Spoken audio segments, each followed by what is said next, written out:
नमस्कार। नमस्कार जी। आज की शिक्षक पर्व की उद्घाटन समारोह में हमको मार्गदर्शन करना और संबोधित करने के लिए उपस्थित देश की लोकप्रिय जननेता माननीय प्रधानमंत्री नरेंद्र मोदी जी, कार्यक्रम में उपस्थित मेरे सहयोगी शिक्षा राज्य मंत्री डॉक्टर राजकुमार रंजन सिंह जी, श्रीमती अन्नपूर्णा देवी जी, डॉक्टर सुभाष सरकार जी, परम आदरणीय प्राचार्यगण, शिक्षकगण, प्यारे विद्यार्थियों, अधिकारी मित्रगण, मैं आप सभी को इस कार्यक्रम में स्वागत करता हूं। विशेष रूप में मैं माननीय प्रधानमंत्री जी का आभार प्रकट करता हूं। पिछले 2 महीने में हमारी जो नई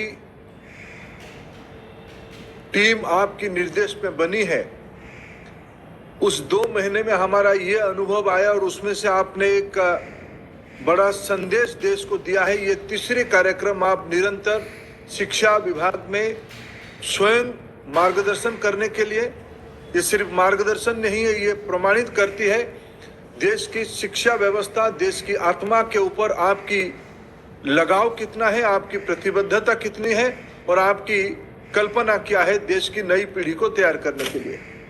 प्रधानमंत्री जी, मैं आज 1-2 विषय इसे उल्लेख करना चाहूँगा। मैं इससे जुड़े हुए तमाम लाखों विद्यार्थी, लाखों अभिभावक और लाखों प्राचार्य और शिक्षकगण के सामने ये कहना चाहूँगा। अभी एक सर्वेक्षण में विश्व जब एक नई चुनौती में गुजर रहा है, पैंडेमिक के कारण विद्यालय, महाविद्यालय दुनिया भर में एक क्रॉस रोड में खड़ा हुआ है, उसी समय में हमारी देश को नेतृत्व आप कर रहे हैं और आपकी स्वीकृति न केवल देश के अंदर आज विश्वास की केंद्र बना है, विश्व के अंदर आप सबसे भरोसा और लोकप्रिय नेता करके आप आगे आए हैं, इमर्ज किए हैं, विश्व की कम्युनिटी आप पे भरोसा रखा है। वैसे ही हमारे देश के लिए जब हम अमृत महोत्सव मना रहे हैं, हमारे लिए और एक गौरव की क्षण ठीक 1 महीने के बाद आएगा। शायद आजाद भारत में आप पहला जननेता होंगे जिनको देश की जनता ने निरंतर 20 साल तक, शायद ये सौभाग्य इस प्रजातंत्र में देश की जनता आप ही के भरोसे पे दिया है। 20 साल तक एक सरकार के मुख्य के रूप में, राज्य हो या देश हो, और उसमें से शिक्षा के ऊपर आपने जो प्राथमिकता दिया है, ये 20 साल उसकी साक्षी है। आज की शिक्षक पर्व जो आपकी कल्पना है, हम सालों से 5 सितंबर को शिक्षक दिवस मनाते आए हैं, लेकिन पैंडेमिक के अंदर पिछले साल आपने मार्गदर्शन किया, ये शिक्षक दिवस केवल सीमित ना रखा जाए, इसको एक पर्व के रूप में, इसमें से हमारी शिक्षा के प्रति हमारी रुचि, हमारी कमिटमेंट और हमारी योजनाएं बताने के लिए एक अवसर है। और जब 3 दशक के बाद आपकी निर्देश पे, आपकी नेतृत्व में राष्ट्रीय शिक्षा नीति आई है, और शिक्षा नीति को जब कभी हम समीक्षा करते हैं, पढ़ते हैं, उसकी केंद्र में शिक्षक है, केंद्र में टीचर है, केंद्र में प्रोफेसर है, और आप तो स्वयं परीक्षा पे चर्चा, इस प्रकार की एक नया आयाम करके देश के विद्यार्थियों की शिक्षक, अभिभावक, मार्गदर्शक बने हैं। उसी पृष्ठभूमि में आज शिक्षा विभाग में आने वाले 10 दिन तक अनेक सृजन, अनेक रचना, आजादी की अमृत महोत्सव, देश की आने वाले 25 साल की प्रवास, नया भारत बनाने की आपकी प्रतिबद्धता को सामने रखते हुए शिक्षक समुदाय को, इस परंपरा में शिक्षक की जो महत्वपूर्ण भूमिका है, उसको आपकी दर्शन के साथ जोड़ने के लिए एक विनम्र प्रयास किया है। आज आपकी अनुमति से 5 ऐसे आयाम को आज हम लोकार्पित करेंगे आपके हाथ में, जो देश की शिक्षा जगत के लिए एक नया उपक्रम होगा। मैं पुनः आज के कार्यक्रम में जुड़े सभी महानुभावों को आभार प्रकट करता हूं और सबको स्वागत करता हूं, और आपको भी इस कार्यक्रम में स्वागत करता हूं। माननीय प्रधानमंत्री जी, मैं आपको विनती कर रहा हूं कि आज के इस कार्यक्रम के जो 5 मुख्य इनिशिएटिव है उसको आप बटन दबा के लोकार्पित करें देश को।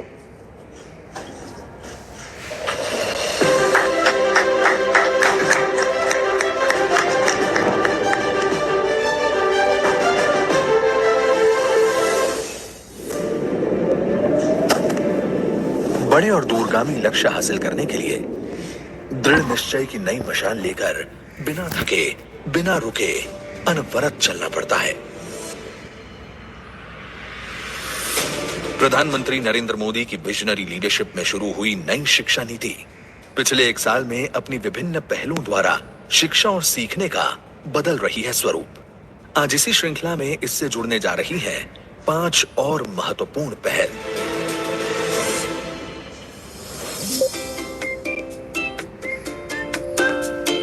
डीपीडब्ल्यूडी के भारतीय सांकेतिक भाषा अनुसंधान और प्रशिक्षण केंद्र ISLRTC द्वारा छात्रों के भाषा कौशल को बढ़ाने के लिए ISL यानी इंडियन साइन लैंग्वेज डिक्शनरी के 10,000 शब्द किए गए हैं विकसित। इसमें स्कूली शिक्षा स्तर पर universal design of learning UDL के अनुरूप ISL, स्पीच और टेक्स्ट तीनों का समावेश कर दीक्षा पोर्टल पर अपलोड किया गया है। इससे लाभान्वित होंगे श्रवण बाधित शिक्षक समेत 13 लाख विद्यार्थी एवं विषय के रूप में पढ़ाने और सीखने में भी मिलेगी मदद।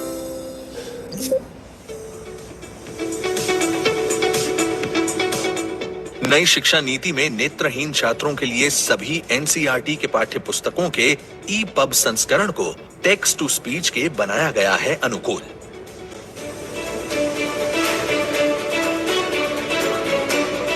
इसके अलावा NCERT ने 2000 पाठों पर आधारित ऑडियो भी किए हैं विकसित। ये सभी सामग्री NCERT की वेबसाइट ई-पाठशाला और दीक्षा पोर्टल और मोबाइल ऐप पर भी मौजूद है। ये 25 लाख दिव्यांग छात्रों, विशेष रूप से दृष्टि बाधित छात्रों की पढ़ाई के लिए वरदान सिद्ध होगी।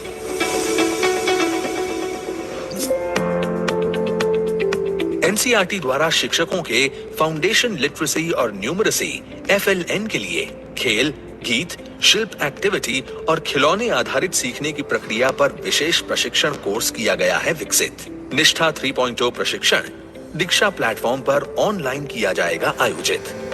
ये क्षेत्रीय भाषा में भी है उपलब्ध। इस प्रशिक्षण के माध्यम से लगभग 25 लाख शिक्षक और प्रधान शिक्षक होंगे लाभान्वित और उनके शिक्षण कौशल में भी होगी वृद्धि।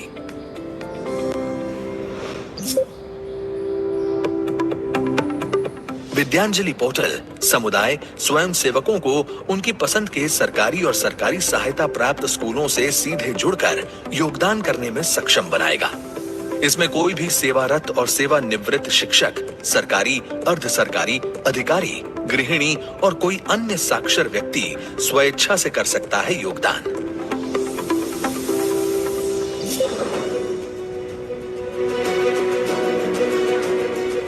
नई शिक्षा नीति के अनुसार CBSE केंद्रीय विद्यालयों और नवोदय विद्यालयों के लिए स्टैंडर्ड्स सेटिंग अथॉरिटी SSA के रूप में कार्य करेगा। CBSE ने स्कूलों के कामकाज के सभी क्षेत्रों को शामिल करते हुए एक SQAA ढांचा किया है तैयार, जो सेल्फ डिस्क्लोजर आधारित है और पब्लिक डोमेन में रहेगा। 25,606 स्कूल, लगभग 2 करोड़ बच्चे और 10 लाख शिक्षक इसमें शामिल हैं। नई शिक्षा नीति उस भारत की नींव रखेगी जहां हमारी आने वाली पीढ़ी आसमान छूने के ख्वाब नहीं देखेगी, बल्कि वो अपना आसमान खुद बनाएगी और उसमें सितारों की तरह जगमगाएगी। आज प्रधानमंत्री नरेंद्र मोदी नई शिक्षा नीति के इन नवीन पहलों की कर रहे हैं शुरुआत।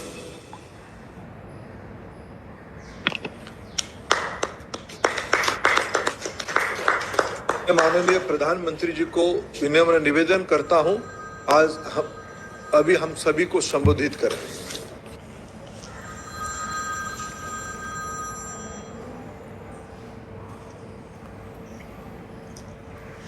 नमस्कार। शिक्षक पर्व के इस महत्वपूर्ण कार्यक्रम में हमारे साथ जुड़ रहे कैबिनेट में मेरे सहयोगी श्री धर्मेंद्र प्रधान जी, श्रीमती अन्नपूर्णा देवी जी, डॉक्टर सुभाष सरकार जी, डॉक्टर राजकुमार रंजन सिंह जी, देश के अलग अलग राज्यों के माननीय शिक्षा मंत्रीगण, राष्ट्रीय शिक्षा नीति के प्रारूप को तैयार करने वाली समिति के अध्यक्ष डॉक्टर कस्तूरी रंगन जी, उनकी टीम के सभी माननीय सम्मानित सदस्यगण, पूरे देश से हमारे साथ मौजूद सभी विद्वान प्राचार्यगण, शिक्षकगण और प्यारे विद्यार्थियों, मैं सबसे पहले राष्ट्रीय पुरस्कार प्राप्त करने वाले हमारे शिक्षकों को बहुत बहुत बधाई देता हूं। आप सभी ने कठिन समय में देश में शिक्षा के लिए विद्यार्थियों के भविष्य के लिए जो एक निष्ठ प्रयास किया है, योगदान दिया है, वो अतुलनीय है, सराहनीय है। इस कार्यक्रम में हमारे जो विद्यार्थी उपस्थित हैं, मैं उनके भी चेहरे स्क्रीन पर देख रहा हूं। 1.5-2 सालों में पहली बार ये अलग सी चमक आपके चेहरों पर दिख रही है। ये चमक संभवतः स्कूल्स खुलने की लगती है। लंबे समय बाद स्कूल जाना, दोस्तों से मिलना, क्लास में पढ़ाई करना, इसका आनंद ही कुछ और होता है। लेकिन उत्साह के साथ साथ कोरोना नियमों का पालन भी हम सबको, आपको भी पूरी कड़ाई से करना है। साथियों, आज शिक्षक पर्व के अवसर पर अनेक नई योजनाओं का प्रारंभ हुआ है और अभी हमने एक छोटी सी फिल्म के द्वारा इन सभी योजनाओं के विषय में जानकारी प्राप्त की। ये इनिशिएटिव इसलिए भी अहम है क्योंकि देश अभी आजादी का अमृत महोत्सव मना रहा है। आजादी के 100 वर्ष होने पर भारत कैसा होगा, इसके लिए आज भारत नए संकल्प ले रहा है। आज जो योजनाएं शुरू हुई हैं, वो भविष्य के भारत को आकार देने में अहम भूमिका निभाएगी। आज विद्यांजलि 2.0, निष्ठा 3.0, टॉकिंग बुक्स और यूएलडी बेस ISL डिक्शनरी जैसे नए प्रोग्राम्स और व्यवस्थाएं लॉन्च की गई है। School quality assessment and assurance framework यानी SQAAF जैसी आधुनिक शुरुआत भी हुई है। मुझे पूरा भरोसा है कि ये न केवल हमारे एजुकेशन सिस्टम को ग्लोबली कॉम्पिटिटिव बनाएगी, बल्कि हमारे युवाओं को भी फ्यूचर रेडी बनाने में बहुत मदद करेगी। साथियों, इस कोरोना काल में आप सभी दिखा चुके हैं कि हमारी शिक्षा व्यवस्था का सामर्थ्य कितना ज्यादा है। चुनौतियां अनेक थी, लेकिन आप सभी ने उन चुनौतियों को तेजी से समाधान भी किया। Online classes, group video call, online projects, online exam.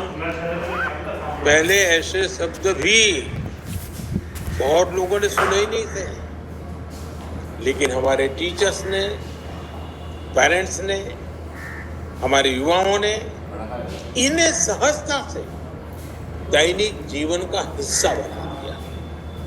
साथियों, अब समय है कि हम अपनी इन क्षमताओं को आगे बढ़ाएं। हमने इस मुश्किल समय में जो कुछ सीखा है उसे एक नई दिशा दें। सौभाग्य से आज एक और देश के पास बदलाव का वातावरण है, तो साथ ही नई राष्ट्रीय शिक्षा नीति जैसी आधुनिक और फ्यूचरिस्टिक पॉलिसी भी है। इसलिए पिछले कुछ समय से देश लगातार एजुकेशन सेक्टर में एक के बाद एक नए निर्णय ले रहा है, एक ट्रांसफॉर्मेशन होते देख रहा है। और इसके पीछे जो सबसे बड़ी शक्ति है, उस और मैं आप सभी विद्वानों का ध्यान आकर्षित करना चाहता हूं। ये अभियान केवल पॉलिसी बेस्ड नहीं है, बल्कि पार्टिसिपेशन बेस्ड है।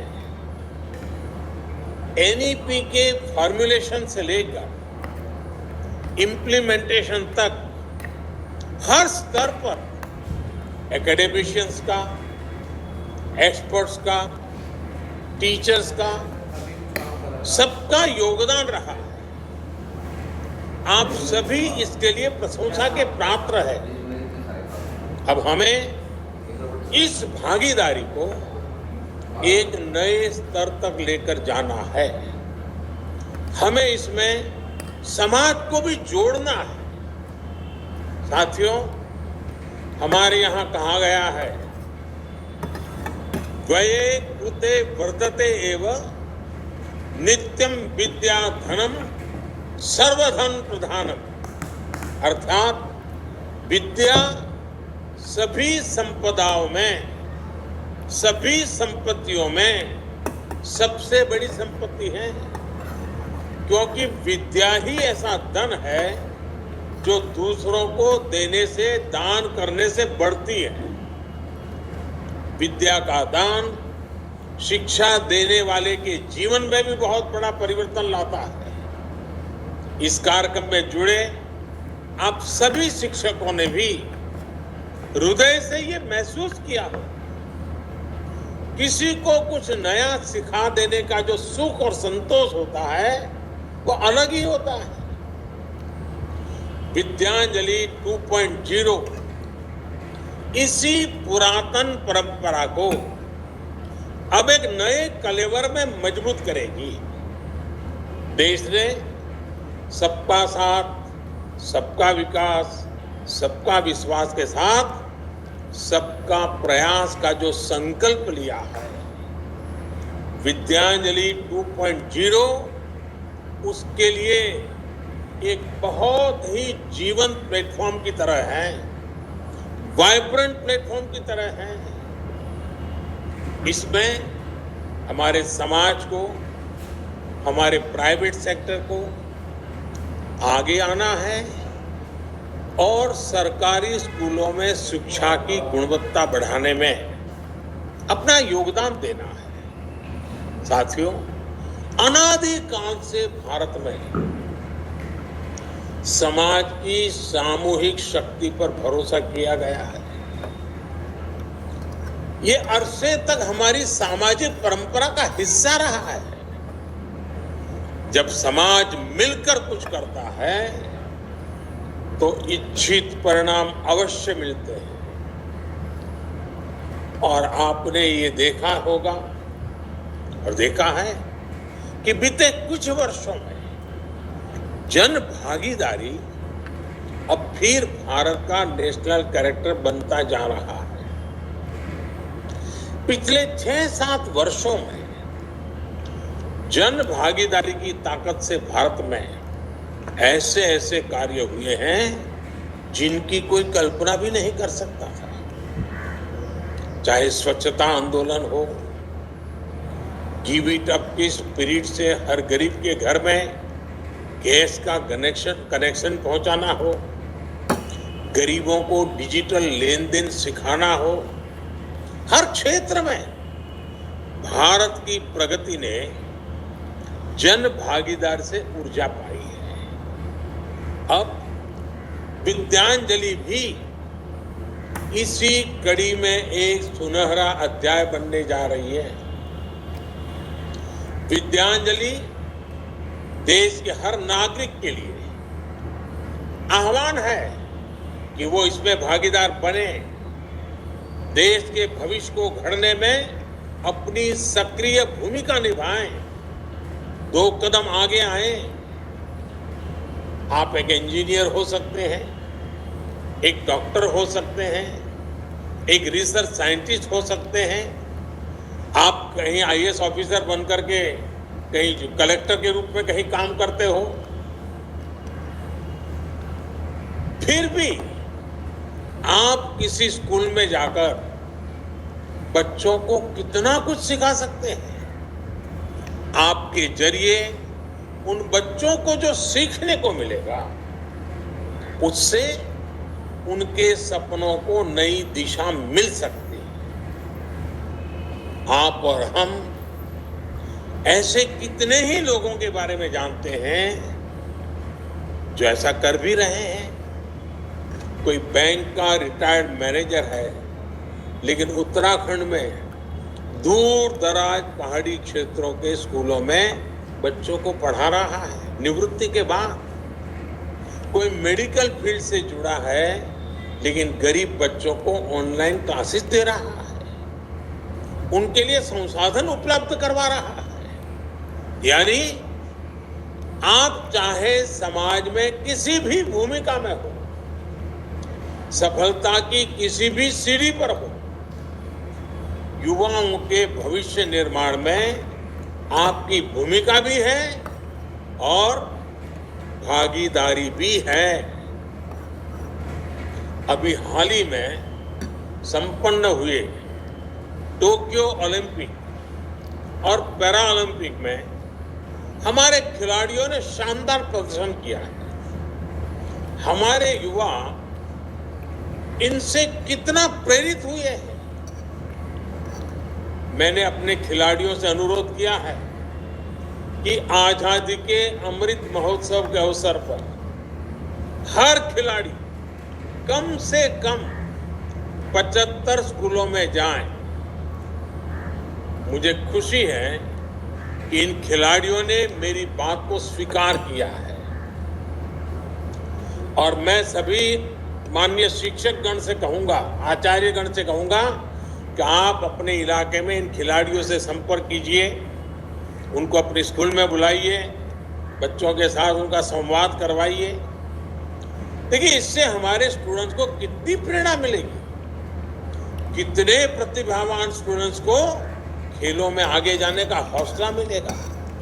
साथियों, आज एक और महत्वपूर्ण शुरुआत, school quality assessment and assurance framework यानी SQAA ऐप के माध्यम से भी हो रही है। अभी तक देश में हमारे स्कूलों के लिए, एजुकेशन के लिए कोई एक कॉमन साइंटिफिक फ्रेमवर्क ही नहीं था।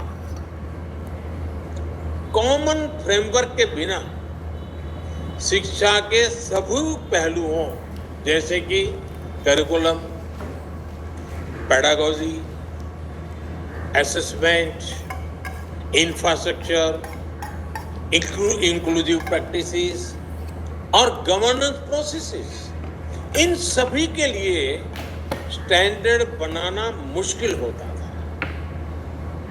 इससे देश के अलग अलग हिस्सों में अलग अलग स्कूलों में स्टूडेंट्स को शिक्षा में असमानता का शिकार होना पड़ता है, लेकिन SQAF अब इस खाई को पाटने का काम करेगा।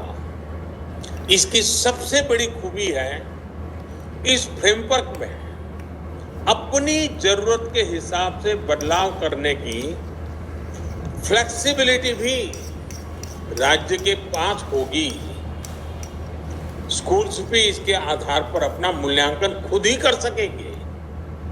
इसके आधार पर स्कूलों को एक ट्रांसफॉर्मेशनल चेंज के लिए प्रोत्साहित भी किया जा सकेगा। साथियों, शिक्षा में असमानता को खत्म करके उसे आधुनिक बनाने में नेशनल डिजिटल एजुकेशनल आर्किटेक्चर यानी NDAR की भी बड़ी भूमिका होने वाली है। जैसे UPI इंटरफेस ने बैंकिंग सेक्टर को रिवोल्यूशनाइज कर दिया, वैसे ही NDAR सभी एकेडमिक एक्टिविटीज के बीच एक सुपर कनेक्ट का काम करेगा। एक स्कूल से दूसरे स्कूल में जाना हो या हायर एजुकेशन में एडमिशन, मल्टीपल एंट्री एग्जिट की व्यवस्था हो या एकेडमिक क्रेडिट बैंक और छात्रों की स्किल्स का रिकॉर्ड, सब कुछ NDAR के जरिए आसानी से उपलब्ध होगा। ये सभी ट्रांसफॉर्मेशंस हमारे न्यू एज एजुकेशन का चेहरा भी बनेंगे और क्वालिटी एजुकेशन में भेदभाव को भी खत्म करेंगे। साथियों, आप सभी इस बात से परिचित है कि किसी भी देश की प्रगति के लिए एजुकेशन न केवल इंक्लूसिव होनी चाहिए बल्कि इक्विटेबल भी होनी चाहिए। इसलिए आज देश टॉकिंग बुक्स और ऑडियो बुक्स जैसी तकनीक को शिक्षा का हिस्सा बना रहा है। यूनिवर्सल डिजाइन ऑफ लर्निंग यानी UDL पर आधारित 10,000 शब्दों की इंडियन साइन लैंग्वेज डिक्शनरी को भी विकसित किया गया है। असम के बिहू से लेकर भारतनाट्यम तक सांकेतिक भाषा हमारे यहाँ सदियों से कला और संस्कृति का हिस्सा रही है।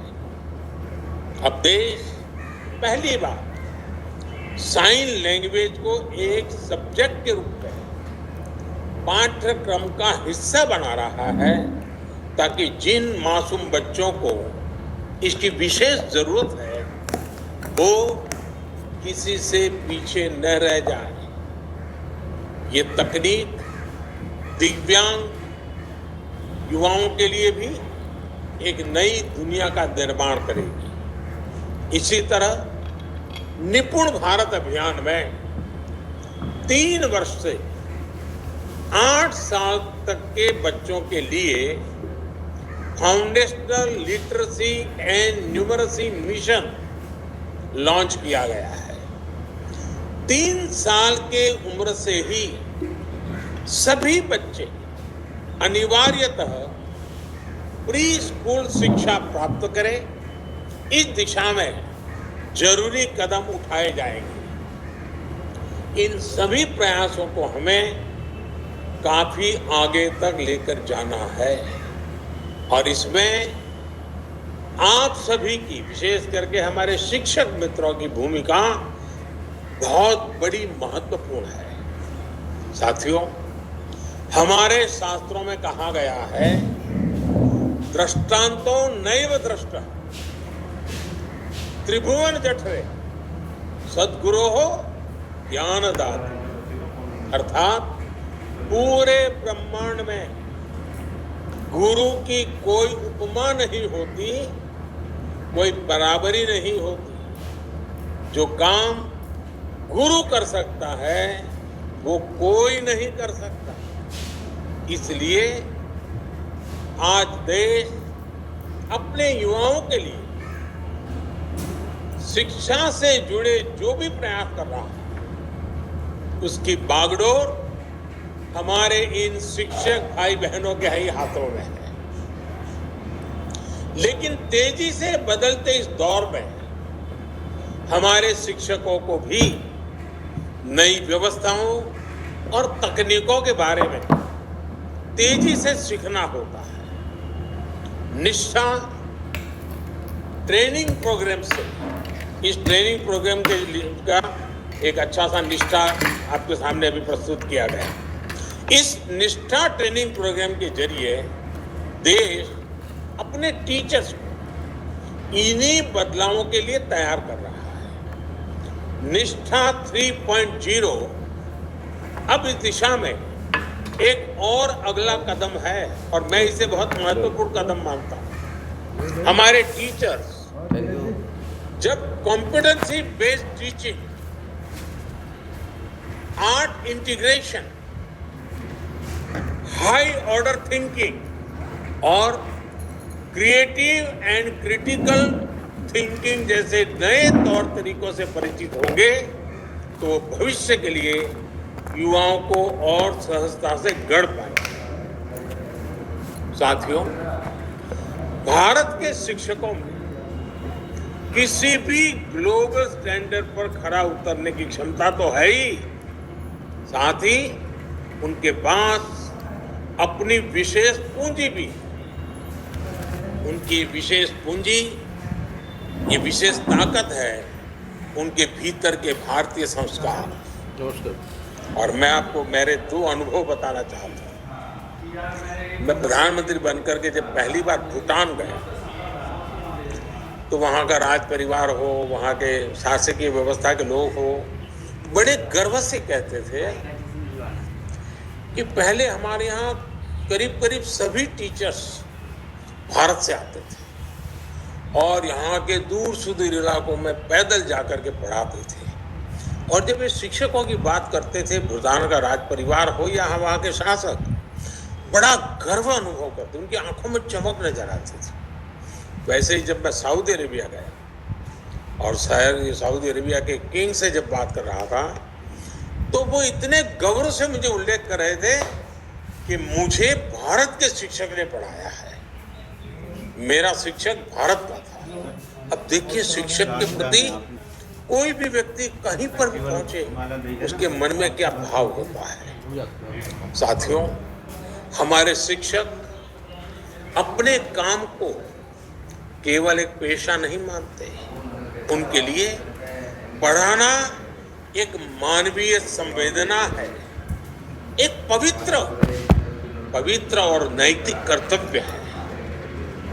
इसलिए हमारे यहाँ शिक्षक और बच्चों के बीच प्रोफेशनल रिश्ता नहीं होता बल्कि एक पारिवारिक रिश्ता होता है और ये रिश्ता, ये संबंध पूरे जीवन का होता है।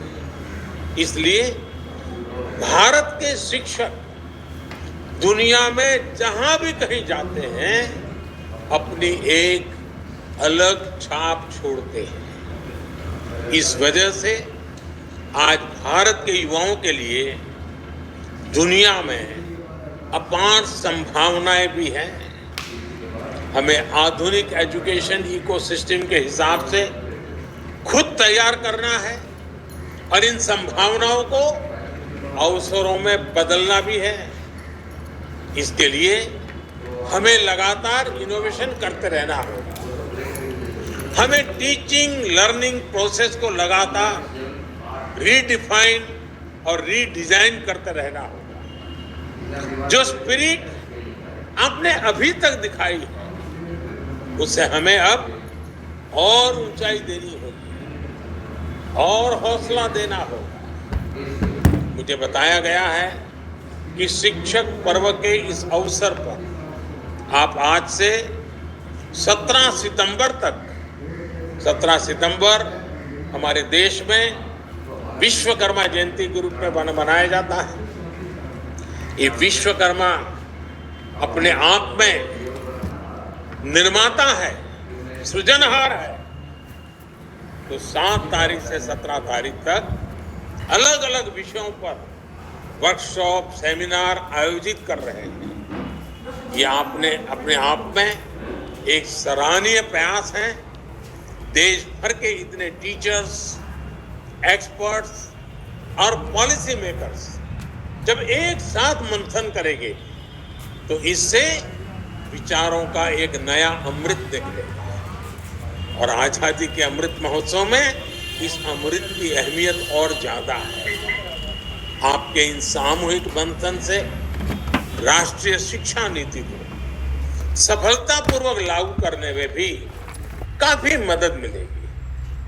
मैं चाहूंगा कि इसी तरह आप लोग अपने शहरों में, गांवों में भी स्थानीय स्तर पर प्रयास करें।